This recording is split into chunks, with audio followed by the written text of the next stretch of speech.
ನಮಸ್ಕಾರ ವೀಕ್ಷಕರೇ, ನಾವು ಪ್ರತಿನಿತ್ಯ ಬಳಸುವ ಪರ್ಸ್ ಅಥವಾ ವಾಲೆಟ್ ಕೇವಲ ಹಣ ಇಡುವ ಒಂದು ಜಾಗವಲ್ಲ. ಇದು ನಿಮಗೆ ತಿಳಿದಿದೆಯೇ? ಜ್ಯೋತಿಷ್ಯ ಮತ್ತು ವಾಸ್ತುಶಾಸ್ತ್ರದ ಪ್ರಕಾರ ನಾವು ದಿನನಿತ್ಯ ಬಳಸುವ ಪರ್ಸ್ ಧನಲಕ್ಷ್ಮಿಯ ಒಂದು ಸಂಕೇತವಾಗಿದೆ. ಕೆಲವೊಮ್ಮೆ ನಾವು ಎಷ್ಟೇ ಕಷ್ಟಪಟ್ಟು ದುಡಿದರೂ ಸಹ ಕೈಯಲ್ಲಿ ₹1 ನಯಾ ಪೈಸಾ ದುಡ್ಡು ಸಹ ನಿಲ್ಲುವುದಿಲ್ಲ. ಇದಕ್ಕೆ ಕಾರಣ ಗೊತ್ತಿರುವುದೂ ಇಲ್ಲ. ಬಂದ ಹಣ ಬಂದ ದಾರಿಯಲ್ಲಿ ಖರ್ಚಾಗಿ ಹೋಗುತ್ತದೆ. ಇದಕ್ಕೆ ಕಾರಣ ನಮ್ಮ ಪರ್ಸ್ನಲ್ಲಿ ಇಡುವ ಕೆಲವು ವಸ್ತುಗಳು ಎಂದರೆ ನೀವು ನಂಬುತ್ತೀರಾ? ನಮಗೆ ತಿಳಿಯದಂತೆ ನಾವು ಮಾಡುವ ಕೆಲವು ಸಣ್ಣ ಸಣ್ಣ ತಪ್ಪುಗಳು ಮತ್ತು ನಮ್ಮ ಪರ್ಸ್ನಲ್ಲಿ ಇಡುವ ಕೆಲವು ಅಶುಭ ವಸ್ತುಗಳು ಮುಖ್ಯವಾಗಿ ಪಾತ್ರವನ್ನು ನಿರ್ವಹಿಸುತ್ತವೆ. ಹೌದು, ನಿಮ್ಮ ಪರ್ಸ್ನಲ್ಲಿ ಎಂದಿಗೂ ಇಡಬಾರದ ಆ 5 ವಸ್ತುಗಳು ಯಾವುವು ಮತ್ತು ಹಣ ಸದಾ ಕೈಯಲ್ಲಿ ಓಡಾಡಲು ಪರ್ಸ್ನಲ್ಲಿ ಯಾವ ರಹಸ್ಯ ವಸ್ತುಗಳನ್ನು ಇಡಬೇಕು ಎಂದು ಇವತ್ತಿನ ವಿಡಿಯೋದಲ್ಲಿ ಸಂಪೂರ್ಣವಾಗಿ ನಾನು ನಿಮಗೆ ತಿಳಿಸಿಕೊಡುತ್ತೇನೆ. ವಿಡಿಯೋ ಶುರು ಮಾಡುವ ಮುನ್ನ ಯಾರೆಲ್ಲ ನಮ್ಮ ಚಾನಲ್ಗೆ ಸಬ್ಸ್ಕ್ರೈಬ್ ಆಗಿಲ್ಲ, ಮೊದಲು ಸಬ್ಸ್ಕ್ರೈಬ್ ಮಾಡಿಕೊಳ್ಳಿ.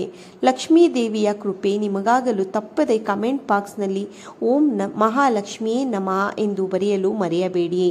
ಮೊದಲನೆಯದಾಗಿ, ವಾಸ್ತುಶಾಸ್ತ್ರದ ಪ್ರಕಾರ ನಿಮ್ಮ ಪರ್ಸ್ನಲ್ಲಿ ಈ 5 ವಸ್ತುಗಳು ಇದ್ದರೆ ತಕ್ಷಣವೇ ಅವುಗಳನ್ನು ಈ ಕೂಡಲೇ ಹೊರಗೆ ಹಾಕಿಬಿಡಿ. ಇಲ್ಲದಿದ್ದರೆ ನಿಮ್ಮ ಜೀವನದಲ್ಲಿ ನೀವು ಬಹಳವೇ ಕಷ್ಟ ಅನುಭವಿಸಬೇಕಾಗುತ್ತದೆ.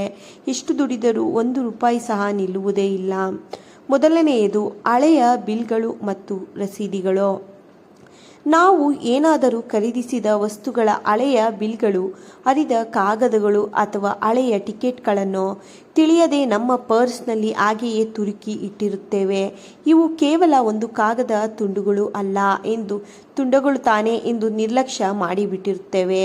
ಆದರೆ ವಾಸ್ತುಶಾಸ್ತ್ರದ ಪ್ರಕಾರ ಹಳೆಯ ಬಿಲ್ಗಳು ಖರ್ಚಿನ ಸಂಕೇತವಾಗಿವೆ. ಇವುಗಳನ್ನು ಪರ್ಸ್ನಲ್ಲಿ ಇಡುವುದರಿಂದ ರಾಹುದೋಷ ಉಂಟಾಗುತ್ತದೆ ಮತ್ತು ಅನಗತ್ಯ ವ್ಯರ್ಥ ಖರ್ಚುಗಳು ಹೆಚ್ಚಾಗುತ್ತಲೇ ಹೋಗುತ್ತವೆ ವಿನಃ ನಮ್ಮತ್ರ ₹1 ದುಡ್ಡು ಸಹ ನಿಲ್ಲುವುದಿಲ್ಲ. ಎರಡನೆಯದು, ಹರಿದ ನೋಟುಗಳು ಮತ್ತು ಚಿಲ್ಲರೆ ನಾಣ್ಯಗಳ ಸದ್ದು. ಪರ್ಸ್ನಲ್ಲಿ ಹರಿದ ಅಥವಾ ಅಂಟಿಸಿರುವ ನೋಟುಗಳನ್ನು ಇಟ್ಟುಕೊಳ್ಳಬೇಡಿ. ಇದು ದಾರಿದ್ರ್ಯವನ್ನು ನಿಮ್ಮೆಡೆಗೆ ಆಕರ್ಷಣೆ ಮಾಡುತ್ತದೆ. ಹಾಗೆಯೇ ನೋಟುಗಳ ಜೊತೆಯಲ್ಲಿ ಚಿಲ್ಲರೆ ನಾಣ್ಯಗಳನ್ನು ಹಾಕಿ ಅವು ಸದಾ ಸದ್ದು ಮಾಡುತ್ತಿದ್ದರೆ ಅಲ್ಲಿ ಲಕ್ಷ್ಮೀದೇವಿ ನೆಲೆಸುವುದಿಲ್ಲ.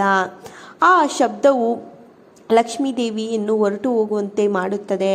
ನಾಣ್ಯಗಳಿಗಾಗಿ ಪರ್ಸ್ನಲ್ಲಿ ಪ್ರತ್ಯೇಕ ಜಾಗ ಇರುತ್ತದೆ, ಅಲ್ಲಿಯೇ ಅಥವಾ ಪೂರ್ವಜರಬಾರದು. ನಮಗೆ ನಮ್ಮ ಪೂರ್ವಜರು ಅಥವಾ ತೀರಿಕೊಂಡವರ ಮೇಲೆ ಗೌರವ ಇರುವುದು ಸಹಜವೇ ಹೌದು.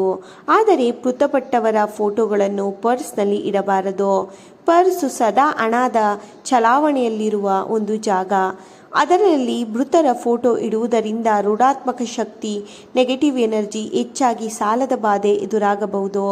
ಪೂರ್ವಜರ ಮೇಲೆ ಇರುವ ಭಕ್ತಿ ಮನಸ್ಸಿನಲ್ಲಿ ಇದ್ದರೆ ಮಾತ್ರ ತುಂಬ ಉಪಯೋಗಕ್ಕೆ ಬರುತ್ತದೆ ಎಂದು ಹೇಳಲು ಇಚ್ಛಿಸುತ್ತೇನೆ. ನಾಲ್ಕನೆಯದು, ಹರಿತವಾದ ವಸ್ತುಗಳು. ಕೆಲವರು ಪರ್ಸ್ನಲ್ಲಿ ಸಣ್ಣ ಬ್ಲೇಡ್ಗಳು, ನೈಲಾನ್ ಕಟರ್ ಅಥವಾ ಪಿನ್ಗಳನ್ನು ಇಟ್ಟಿರುತ್ತಾರೆ. ಶಾಸ್ತ್ರದ ಪ್ರಕಾರ ಲೋಹದ ಹರಿತವಾದ ವಸ್ತುಗಳು ಧನಾತ್ಮಕ ಶಕ್ತಿಯನ್ನು ಕತ್ತರಿಸುತ್ತವೆ. ಇವು ಪರ್ಸ್ನಲ್ಲಿದ್ದರೆ ಜಗಳ, ಕೌಟುಂಬಿಕ ಕಲಹಗಳು, ಅಶಾಂತಿ ಮತ್ತು ಆರ್ಥಿಕ ನಷ್ಟ ಉಂಟಾಗುವುದಂತೂ ನಿಜವೇ. ಐದನೆಯದು, ಸಾಲದ ಕಾಗದಗಳು ಅಥವಾ ಖಾಲಿ ಪರ್ಸ್ ಎಂದು ಬಿಡಲೇಬಾರದು.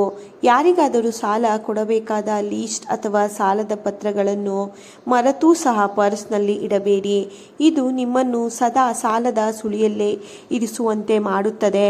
ಹಾಗೆಯೇ ನಿಮ್ಮ ಪರ್ಸ್ ಅನ್ನು ಎಂದಿಗೂ ಸಂಪೂರ್ಣವಾಗಿ ಖಾಲಿ ಬಿಡಲೇಬೇಡಿ. ಕನಿಷ್ಠ ಅಂದರೂ ₹1 ಅಥವಾ ₹2 ನಾಣ್ಯವನ್ನಾದರೂ ಅದರಲ್ಲಿ ಸದಾ ಉಳಿಸಿ.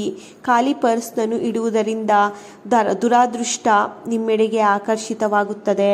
ನೋಡಿದಿರಲ್ಲ ವೀಕ್ಷಕರೇ, ಹಿಂದೆ ನಿಮ್ಮ ಪರ್ಸನ್ನು ಒಮ್ಮೆ ಚೆಕ್ ಮಾಡಿಕೊಳ್ಳಿ. ಅನಗತ್ಯ ವಸ್ತುಗಳನ್ನು ಬೇಗನೆ ಹೊರಗೆ ಹಾಕಿಬಿಡಿ ಮತ್ತು ಈ ಸರಳ ವಾಸ್ತು ನಿಯಮಗಳನ್ನು ತಪ್ಪದೆ ಪಾಲಿಸಿ. ಇದರಿಂದ ನಿಮ್ಮ ಜೀವನದಲ್ಲಿ ಧನಲಾಭ ಉಂಟಾಗುವುದನ್ನು ನೀವೇ ಕ್ರಮೇಣವಾಗಿ ಗಮನಿಸುತ್ತೀರಿ. ಈ ಮಾಹಿತಿ ನಿಮಗೆ ಉಪಯುಕ್ತ ಅನಿಸಿದರೆ ದಯವಿಟ್ಟು ವಿಡಿಯೋಗೆ ಒಂದು ಲೈಕ್ ನೀಡಿ, ನಿಮ್ಮ ಸ್ನೇಹಿತರೊಂದಿಗೆ ತಪ್ಪದೆ ನಮ್ಮ ಚಾನಲನ್ನು ಶೇರ್ ಮಾಡಿ.